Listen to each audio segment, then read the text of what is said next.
Assalamualaikum warahmatullahi wabarakatuh. Kembali lagi pada media pembelajaran daring Bahasa Indonesia kelas 10 SMK. Nah, pada kesempatan kali ini kita akan memasuki materi baru. Materi kita yang baru adalah teks anekdot. Nah, masih bersama Ibu Putri Ayu Resti Fauzi, guru bahasa Indonesia di SMK Gema Nusantara Bukit Tinggi. Baiklah Ananda semuanya, sebelum melihat video Ibu, alangkah baiknya di like dan subscribe terlebih dahulu channel Ibu ini, supaya Ananda tidak ketinggalan materi video pembelajaran Ibu selanjutnya. Oke, sebelum kita masuk ke materi teks anekdot, alangkah baiknya kita baca basmalah terlebih dahulu. Bismillahirrahmanirrahim. Dan materi Ibu ini dibantu oleh Ibu Desi Erlina Sari. Oke, mari kita lihat materi-materi teks anekdot. Nah, materi yang pertamanya, materi A. Pada materi A ini kita akan membahas mengenai definisi, tujuan, dan fungsi, ciri, serta jenis anekdot. Materi yang B, kita akan membahas mengenai evaluasi makna tersirat dalam teks anekdot. Materi yang C, kita akan membahas simpulan makna tersirat dalam teks anekdot. Dan materi D, kita akan membahas analisis struktur dan kebahasaan teks anekdot. Yang terakhir, materi E, kita akan membahas penyusunan teks anekdot berdasarkan struktur dan kebahasaannya. Jadi ini dia 5 materi yang akan kita bahas pada teks anekdot. Yuk kita bahas satu persatu.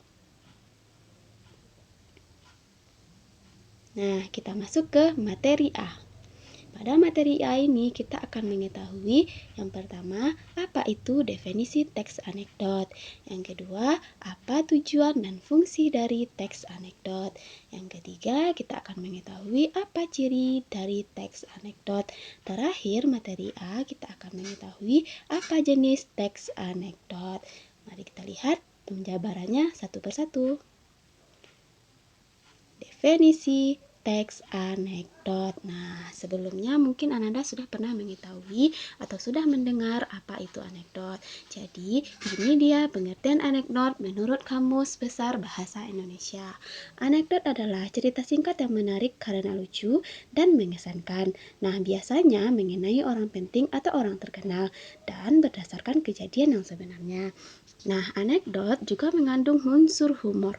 Humor dalam anekdot dibentuk dengan kelucuan atau kekonyolan tokoh. Nah, tindakan ataupun ucapan tokoh menimbulkan humor karena adanya peristiwa ganjil yang mendasarinya. Nah, itu dia teks anekdot. Jadi, anekdot itu ada unsur humornya, menarik karena lucu, tetapi bukan hanya sekedar humor. Karena humor itu hanya untuk menghibur. Kalau anekdot, dia humor tetapi mengandung kritik juga. Oke, itu dia definisi anekdot. Kita lanjut ke tujuan dan fungsi anekdot. Nah, setiap jenis teks memiliki tujuan sosial tersendiri. Setiap jenis teks memiliki berbagai jenis teks di kehidupan masyarakatnya. Nah, di sini ada tujuan teks anekdot.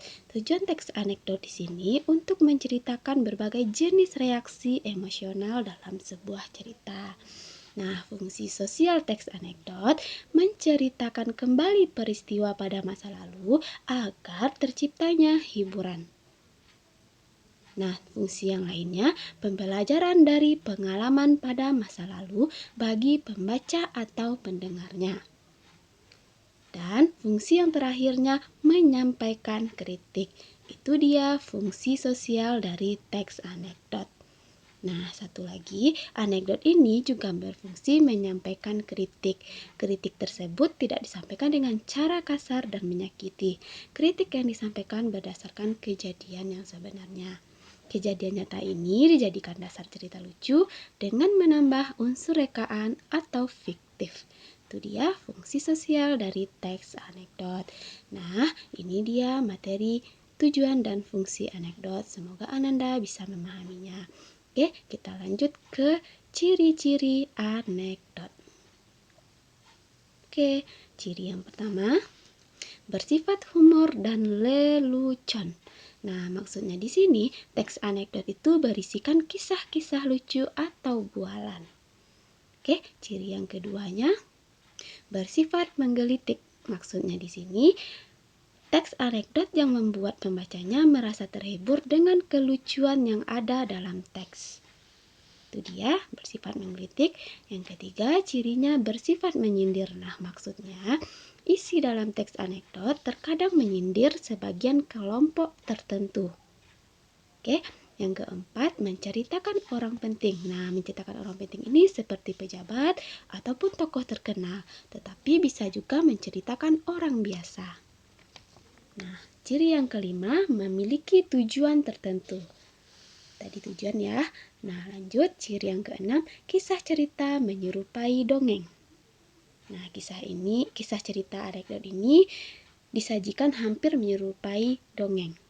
Terakhir, ciri yang ketujuh, cerita terhubung umum dan realistis. Nah, cerita ini terhubung umum dan realistis. Itu dia ciri-ciri anekdot.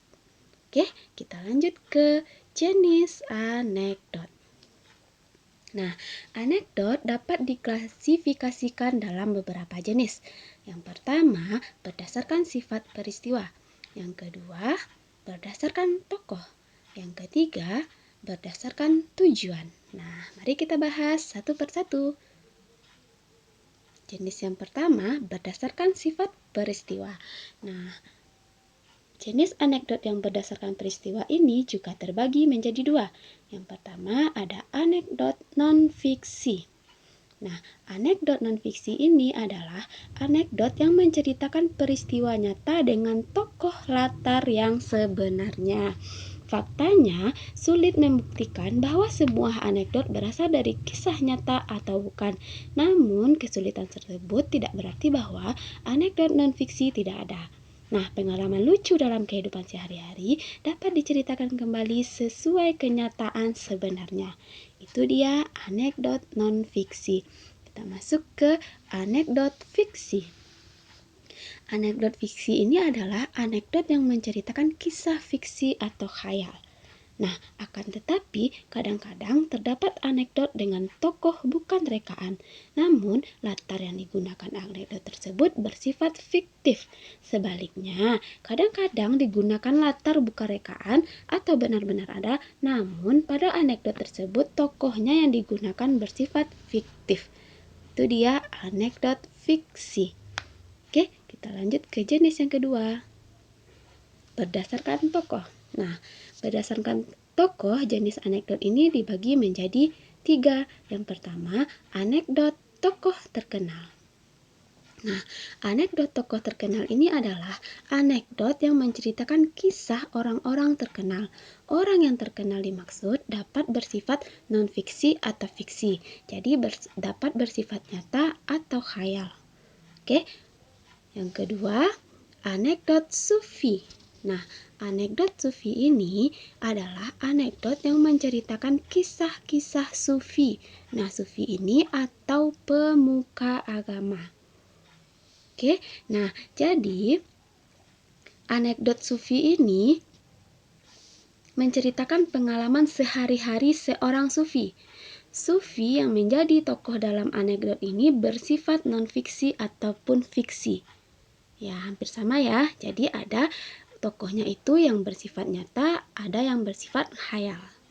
Oke, kita lanjut ke yang ketiga, anekdot binatang. Nah, anekdot binatang ini adalah anekdot yang menggunakan tokoh seorang binatang. Anekdot ini mengumpamakan binatang seperti manusia. Jadi, dalam anekdot ini, binatang dapat berbicara dan berpikir seperti manusia.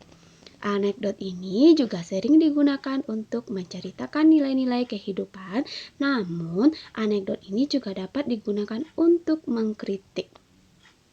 Oke, itu dia anekdot binatang. Nah, kita lanjut ke jenis yang ketiga, berdasarkan tujuan. Nah, berdasarkan tujuan ini, anekdot juga dibagi menjadi 3. Yang pertama, anekdot kritik.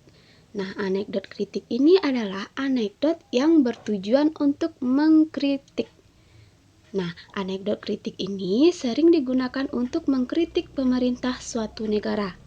Kritik dapat juga ditujukan kepada siapapun. Kritik ini disampaikan dalam anekdot secara tersirat. Kadang-kadang anekdot kritik tidak menunjukkan tanda-tanda sebuah kritik. Penggolongan suatu anekdot berdasarkan tujuan penciptanya. Jadi, sebuah anekdot disebut anekdot kritik jika anekdot tersebut bertujuan untuk mengkritik. Nah, itu dia ya. Lanjut kita ke yang kedua, anekdot nasihat. Anekdot nasihat ini adalah anekdot yang bertujuan untuk menasehati. Nah, dalam anekdot nasihat terkandung nilai-nilai kehidupan. Nasihat dalam anekdot tersirat dalam tindakan isi ceritanya. Oke, lanjut yang ketiga, anekdot hiburan. Jadi ada juga ya anekdot hiburan. Nah, anekdot hiburan ini adalah anekdot yang bertujuan untuk menghibur orang lain. Anekdot hiburan ini sering digunakan untuk sekedar berkelakar. Anekdot hiburan juga digunakan untuk menjalin keakraban antara pembicara dan pendengarnya. Nah, itulah dia 3 jenis anekdot. Nah, itu dia materi kita yang A, yaitu definisi anekdot, tujuan fungsi anekdot, jenis anekdot, dan ciri-ciri anekdot supaya Ananda sudah bisa memahami materi Ibu ini. Oke, kita lanjut ke materi yang B. Evaluasi makna tersirat dalam teks anekdot. Nah, Ananda telah memahami pengertian, tujuan dan fungsi sosial, ciri, serta jenis anekdot. Nah, sekarang Ananda akan belajar mengevaluasi makna tersirat dalam teks anekdot. Ananda akan menemukan pokok-pokok isi dalam teks anekdot dan mengidentifikasi makna tersirat dalam teks anekdot. Jadi, pada materi B ini kita akan membahas beberapa materi kecilnya. Yang pertama, kita akan membahas mendata pokok-pokok isi dalam teks anekdot. Yang kedua, kita akan membahas mengidentifikasi makna tersirat dalam teks anekdot. Mari kita bahas materinya satu persatu. Yang pertama, mendata pokok-pokok isi dalam teks anekdot. Nah, jadi di sini kita disuruh mendata pokok-pokok isi dalam teks anekdot. Nah, cara menemukan pokok-pokok isi anekdot itu sebagai berikut. Yang pertama, membaca teks anekdot dengan seksama. Jadi, bacalah teks anekdot itu dengan seksama, dengan secara keseluruhan. Yang kedua, setelah Ananda baca, baru Ananda identifikasi pokok-pokok isi teks anekdot itu secara cermat. Nah, setelah diidentifikasi, baru Ananda lakukan mencatat pokok-pokok isi dalam teks anekdot. Nah, di sini ada pokok-pokok isi. Sekarang kita masuk ke dalam bagaimana mencari pokok-pokok isi dalam teks anekdot. Nah, pokok isi teks anekdot dapat ditemukan dengan berpedoman pada kata tanya. Adik Simba berikut ini. Nah, ini dia adik Simba ya. Apa? Lanjut di mana? Lanjut kapan? Lagi siapa? Dan mengapa? Terakhir bagaimana? Jadi, gunakanlah kata tanya ini untuk mencari pokok isi dalam teks anekdot. Jadi, kalau Ananda susah mengingatnya, ingat saja adik Simba. A itu apa? Di itu di mana? K itu kapan? Si itu siapa? Itu mengapa? Ba itu bagaimana? Oke, itu dia cara mencari pokok isi teks anekdot. Semoga Ananda sudah bisa memahaminya. Kita lanjut. Materi yang kedua, mengidentifikasi makna tersirat dalam teks anekdot. Nah, setelah kita evaluasi, kita identifikasi makna tersirat dalam teks anekdot. Anekdot adalah sebuah cerita yang mengandung makna tersirat. Makna tersirat dalam anekdot dapat diketahui setelah Ananda membaca keseluruhan cerita. Makna tersurat dalam suatu anekdot dapat berupa pesan, kritik, ataupun nasihat. Nah, di sini ada cara mengidentifikasi makna tersirat dalam teks anekdot. Nah, ini dia. Yang pertama, kita baca teks anekdot dengan seksama. Setelah kita baca, kita analisis pesan, kritik, ataupun nasihat yang mengandung nilai tindakan ataupun dialog yang disampaikan tokoh. Terakhir, baru kita simpulkan makna tersirat berupa pesan, kritik, ataupun nasihat dari cerita. Ini dia cara mengidentifikasi makna tersirat. Lanjut, kita masuk ke cara mengidentifikasi kelucuan dalam teks anekdot. Nah, caranya yang pertama kita baca teks anekdot dengan seksama. Nah, setelah kita baca, kita analisis peristiwa janggal yang dialami tokoh, baik melalui tindakan tokoh maupun dialog tokoh. Dan yang terakhir caranya, kita simpulkan faktor penyebab kelucuan pada teks anekdot. Nah, itu dia cara mengidentifikasi makna tersirat dalam teks anekdot. Nah, semoga Ananda bisa memahami materi Ibu ini. Oke. Kita lanjut ke materi yang C. Nah, materi yang C yaitu simpulan makna tersirat dalam teks anekdot. Oke, simpulan makna tersirat dalam teks anekdot ini yaitu ada langkah-langkah menentukan dan memahami makna tersirat dalam anekdot. Nah, sebelum kita masuk ke langkah-langkah ini, teks anekdot ini mengandung makna tersirat. Makna tersirat perlu ditafsirkan sendiri oleh pembaca. Pembaca harus menganalisis dan menyimpulkan makna tersirat tersebut. Nah, untuk menentukan dan memahami makna tersebut, Ananda dapat melakukan langkah berikut.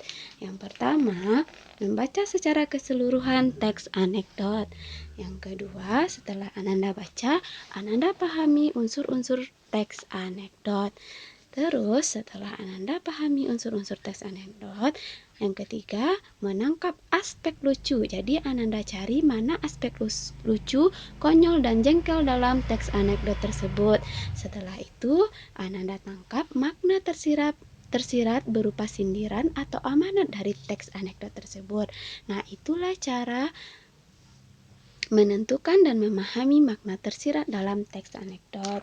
Nah, jadi kritik dalam anekdot sering disampaikan dalam bentuk sindiran. Nah, penyampaian dengan sindiran tersebut dilakukan untuk menghindari konflik antara pihak yang menyampaikan sindiran dengan pihak yang disindir. Jadi, tujuan penulis anekdot adalah agar pesan dan kritik yang ingin disampaikan dapat diterima oleh pihak yang dikritik tanpa menimbulkan ketersinggungan. Jadi, kritikan inilah yang akan Ananda cari. Jadi, supaya nanti Ananda bisa memahami, bisa melihat aspek lucu dan makna tersirat dalam teks anekdot. Itu dia. Oke, kita lanjut ke materi yang D. Analisis struktur dan kebahasaan teks anekdot. Ibu ulangi, materi yang D yaitu analisis struktur dan kebahasaan teks anekdot. Oke, teks anekdot mempunyai struktur yang membedakannya dengan teks lain. Selain itu, teks anekdot memiliki ciri kebahasaan yang khas. Nah, Ananda akan mempelajari struktur dan kebahasaan teks anekdot. Jadi, kita bahas yang pertama yaitu dalam materi D ini struktur teks anekdot. Yang kedua yang akan kita bahas yaitu kebahasaan teks anekdot. Mari kita bahas satu persatu. Struktur teks anekdot. Nah, struktur teks anekdot ini yang pertama yaitu abstraksi. Nah, abstraksi di sini adalah abstraksi ini ditaruh di awal paragraf dengan fungsi untuk menggambarkan mengenai teks tersebut secara umum agar pembaca dapat membayangkan. Itu dia struktur yang pertama yaitu abstraksi. Nah, struktur yang kedua yaitu orientasi. Orientasi ini merupakan awal kejadian pada cerita atau juga bagian yang menjelaskan latar belakang mengapa peristiwa utama dalam cerita dapat terjadi. Ini dia struktur yang kedua yaitu orientasi. Struktur yang ketiga, krisis. Krisis di sini merupakan bagian yang menjelaskan mengenai pokok masalah utama dengan warna unik juga tidak biasa atau bahkan terjadi pada penulisnya sendiri. Oke, lanjut yang ketiga, reaksi. Nah, reaksi adalah bagian yang akan melengkapi berupa penyelesaian masalah menggunakan cara-cara yang unik juga dan berbeda. Terakhir, strukturnya koda. Koda ini seperti penutup. Struktur teks anekdot yang terakhir adalah koda. Koda ini merupakan bagian yang menutup cerita dalam teks tersebut. Nah, jadi ini dia 5 struktur teks anekdot. Yang pertama abstraksi, yang kedua orientasi, yang ketiga krisis, yang keempat reaksi, yang kelima koda. Oke, kita lihat contohnya.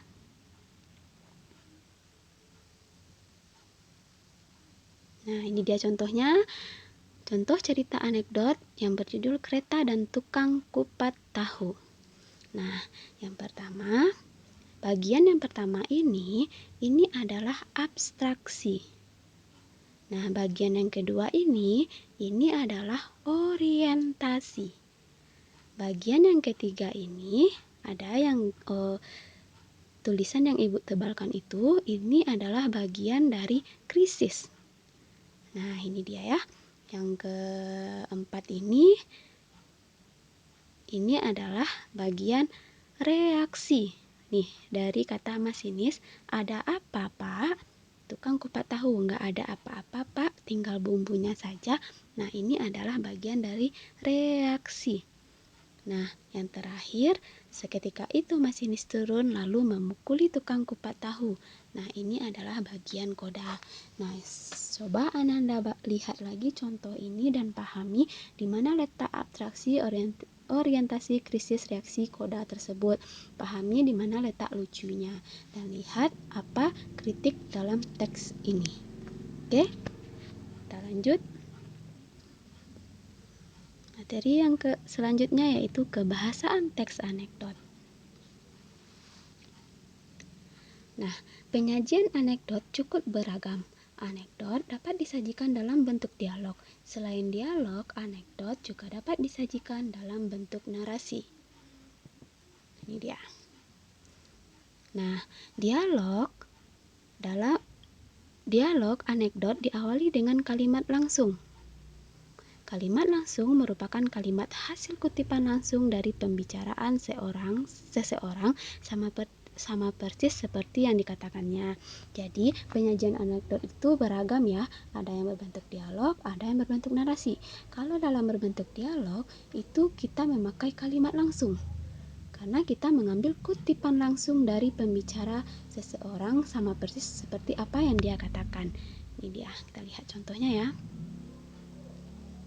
Nah, ini dia kalimat langsung dalam dialog memiliki ciri-ciri sebagai berikut. Nah, yang pertama diawali dan diakhiri dengan tanda petik. Oke, coba kita lihat contohnya. Nah, jadi diawali dan diakhiri dengan tanda petik. Yang kedua, huruf awal setelah tanda petik ditulis dengan huruf kapital. Ibu ulangi ya, huruf awal setelah tanda petik ditulis dengan huruf kapital. Jadi setelah tanda petik kita buat hurufnya huruf besar. Dan yang ketiga, antara pembaca dan kalimat yang diucapkan dipisahkan dengan tanda titik dua. Ya, Anggi titik dua tanda kutip loh. Nah, itu dia ya. Jadi antara si pembaca dan kalimat yang diucapkan dipisahkan dengan tanda titik dua pada dialog. Lanjut yang keempat, jika kalimat langsung dirangkai dengan pembicara, antara pembicara dan kalimat yang diucapkan dipisahkan dengan tanda koma sebelum petik awal. Jadi pemisahnya itu adalah tanda koma. Oke, yang terakhir, jika pembicara diletakkan di belakang kalimat, kata setelah tanda petik akhir ditulis dengan huruf kecil. Nah, ini dia. Bro, tadi kan lampu merah, kok kamu terus aja? Bisa tabrakan nanti kita, koma. Nah, ada tanda kutip. Setelah tanda kutip ini, kita bikin huruf kecil. Kenapa? Karena di sini pembicaranya diletakkan di belakang kalimat. Nah, itu dia ciri-ciri kalimat langsung. Oke, semoga Ananda bisa memahami. Kita lanjut. Ciri-ciri yang khas dalam kebahasaan teks anekdot. Nah, ciri khas teks anekdot. Ciri kebahasaan teks anekdot yang khas, yang pertama yaitu menggunakan kalimat retoris. Nah, menggunakan kalimat retoris ini. Yang kedua, menggunakan konjungsi waktu. Ciri yang ketiga, menggunakan kalimat tanya. Ciri yang keempat, menggunakan kalimat imperatif. Terakhir, ciri yang kelima, menggunakan kalimat seru.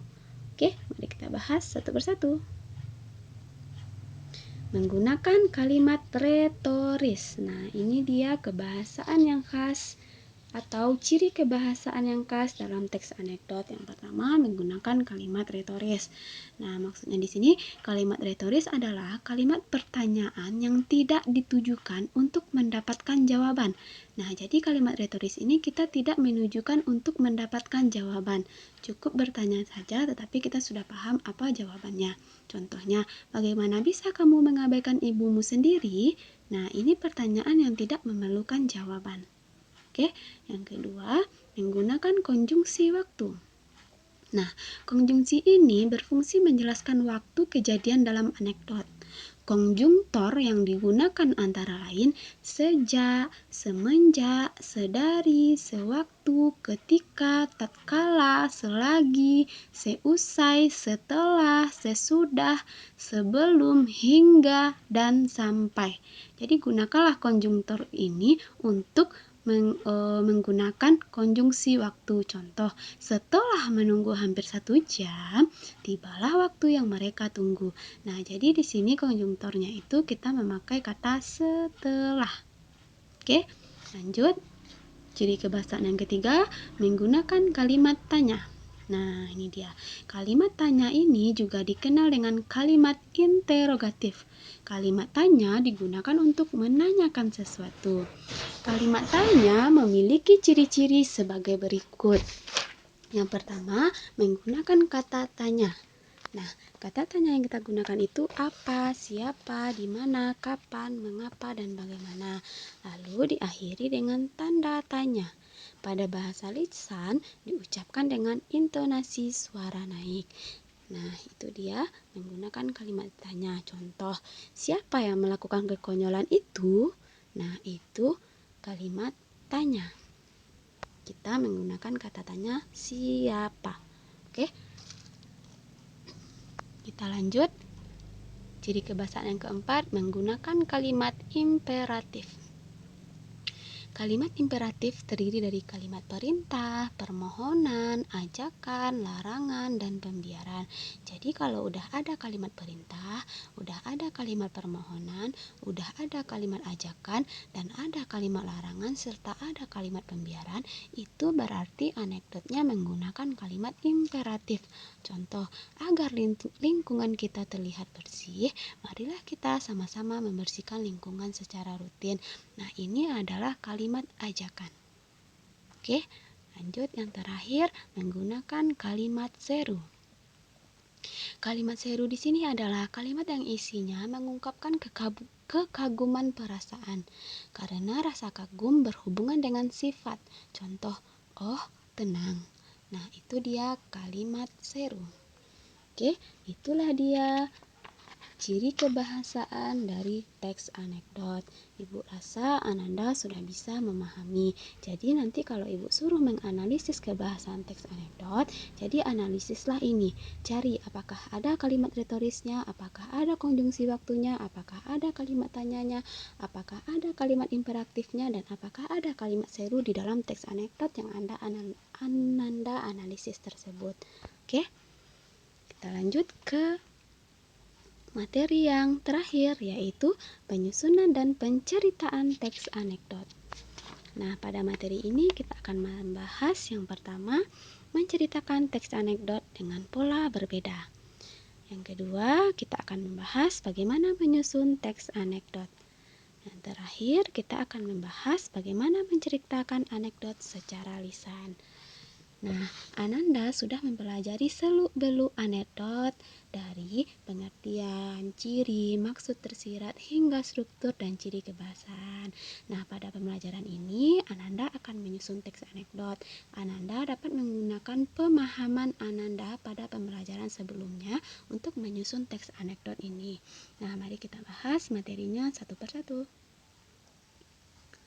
Yang pertama, menceritakan teks anekdot dengan pola berbeda.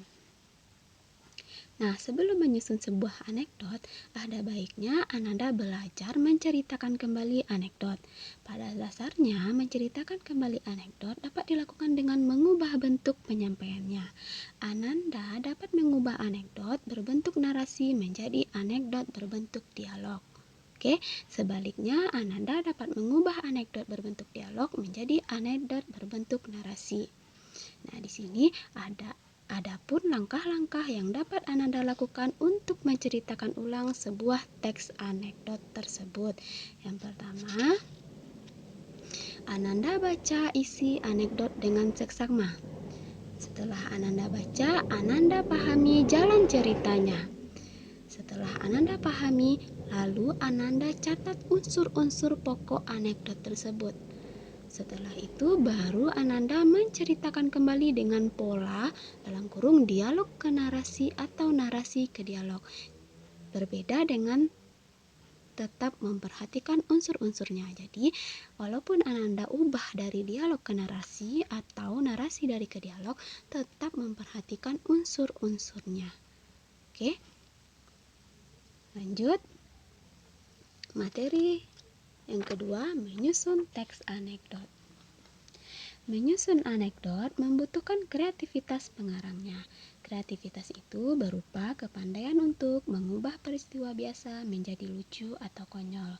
Nah, perubahan ini berlaku bagi anekdot fiktif.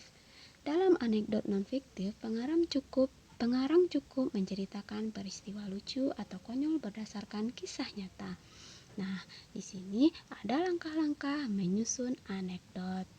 Nah, jadi setelah kita membahas menceritakan teks anekdot dengan pola berbeda tadi, kita masuk bagaimana cara menyusun teks anekdot. Nah, langkah yang pertama, kita amati lingkungan sekitar.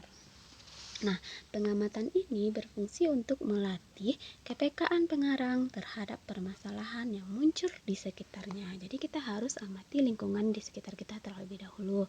Yang kedua, setelah kita amati, kita tentukan tema anekdot yang ingin dibuat. Nah, setelah mengamati lingkungan sekitar, Ananda harus menentukan satu di antara berbagai pilihan tema Ananda tersebut. Lanjut, menentukan sesuatu yang ingin dikritik. Oke, sesuatu yang dikritik terdapat dalam tema yang Ananda pilih. Sebagai contoh, pengarang memilih tema hukum. Nah, misalnya Ananda memilih tema hukum, lalu mengkritik perihal penegakan hukum yang dianggap tidak adil. Nah, jadi tentukan tema, baru Ananda bisa menentukan sesuatu yang ingin Ananda kritik. Lanjut, langkah menyusun yang keempat, membubuhi unsur humor terhadap masalah atau peristiwa yang ingin Ananda kritik. Nah, pengarang menggunakan kreativitasnya untuk menemukan kelucuan atau kekonyolan. Kemudian, kelucuan dan kekonyolan tersebut diolah dalam anekdotnya. Jadi, letakkanlah unsur humor terhadap cerita Ananda tadi. Oke, lanjut. Yang kelima, membuat narasi anekdot dari awal sampai akhir dengan memasukkan humor tersebut di dalamnya.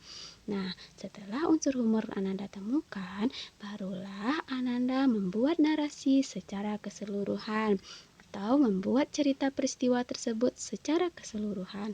Dalam membuat narasi anekdot, Ananda mengacu ke struktur anekdot yang sudah kita bahas, yaitu struktur yang pertama abstraksi, yang kedua orientasi, yang ketiga krisis, yang keempat reaksi, dan yang kelima koda. Jadi kalau Anda menyusun, jangan sampai tidak memperhatikan struktur anekdot. Ikuti struktur anekdot tersebut. Oke, itu dia menyusun teks anekdot. Kita Kita lanjut ke materi yang terakhir, yaitu menceritakan anekdot secara lisan. Sebelum menceritakan teks anekdot secara lisan, seseorang memerlukan latihan. Nah, latihan bercerita ini digunakan untuk mempersiapkan mental dan penampilan Ananda. Nah, mental yang dimaksud di sini adalah sikap berani dan percaya diri. Sementara itu, persiapan penampilan meliputi sikap, suara, dan juga penyesuaian gerak, gaya, mimik, dan suara Ananda. Jadi, kalau menceritakan anekdot secara lisan, kita harus memperhatikan beberapa unsur-unsurnya. Yang pertama, aspek yang harus kita perhatikan dalam menceritakan anekdot. Yang pertama yaitu sikap badan. Nah, sikap badan pada saat bercerita yang baik adalah Ananda berdiri dengan tegak tetapi tidak kaku. Nah, berdirinya tegak tetapi tidak kaku. Jadi, sikap ini menunjukkan pembicara bersemangat tinggi, percaya diri, dan bersungguh-sungguh. Oke, pandangan mata Ananda sebaiknya mengarah kepada semua pendengar agar semua merasa diperhatikan. Jadi, aspek yang pertama yang harus Ananda perhatikan yaitu sikap badan. Yang kedua, suara. Nah, kalau Ananda bercerita juga harus memperhatikan suara. Pencerita harus mampu mengatur irama dan tempo suara. Oke, pengaturan suara berhubungan dengan tinggi rendahnya suara. Tempo suara berhubungan dengan cepat lambatnya suara. Oke, maaf ya Ibu ulangi. Tempo suara berhubungan dengan cepat lambatnya suara. Dengan demikian, suara dapat berirama dengan enak didengar. Nah, jadi kalau Ananda sudah memperhatikan tempo, cepat lambatnya suara, jadi suara Ananda itu dapat berirama dan enak didengar oleh pendengar. Suara yang berirama dapat menggugah minat pendengar. Isi cerita pun akan lebih menarik saat ditangkap oleh pendengar. Nah, aspek suara juga harus memperhatikan kejelasan suara. Kejelasan suara berhubungan dengan pelafalan kata kita. Nah, kejelasan dalam melafalkan setiap kata dalam bercerita dapat memudahkan pendengar memahami isi cerita. Itu dia aspek yang kedua, yaitu suara. Kita lanjut ke aspek yang ketiga, yaitu kewajaran sikap. Nah, pencerita sebaiknya menjaga kewajaran sikapnya. Kenapa? Sikap dan gaya berlebihan dalam bercerita dapat mengurangi perhatian pendengar. Nah, setelah dapat menguasai sikap, pembicara harus menyesuaikan antara sikap badan, suara, dan juga penampilannya. Dengan berlatih menyesuaikan sikap, suara, dan penampilannya, seorang pencerita akan dapat menyampaikan isi ceritanya dengan baik. Nah, itu dia materi kita yang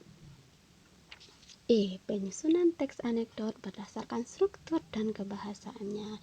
Jadi Ananda semuanya, itu dia materi kita mengenai anekdot. Ibu harap Ananda bisa memahami penjelasan dari Ibu. Kalau Ananda kurang memahami, silahkan lihat YouTube anekdot yang lain. Oke. Nah, untuk pertemuan kali ini Ibu akhiri dengan mengucapkan Assalamualaikum warahmatullahi wabarakatuh. Sekian dan terima kasih.